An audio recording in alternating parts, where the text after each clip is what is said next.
මේ තියෙනවායි කියලා ඔබ විශ්වාස කරනවද?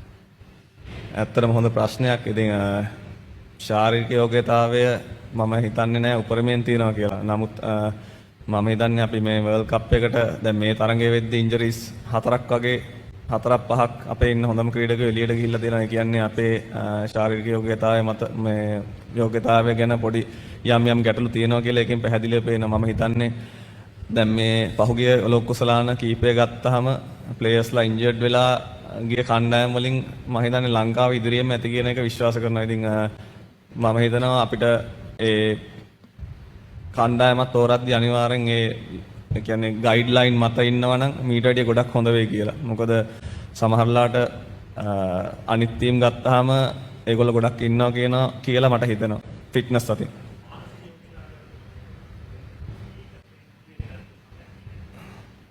ඇත්තට මේ ලෝක කුසලානයේදී පැඩි ඇප්ටන් අපිත් එක්ක වැඩ කරා. ඉතින් එයාගෙන් ගොඩක් ලොකු සපෝට් එකක් හම්බ වුණා. මොකද ක්‍රීඩක විදියට අපිට අවුට්සයිඩ් නොයිස් එක කන්ට්‍රෝල් කරන්න හරි අමාරුයි. ඉතින්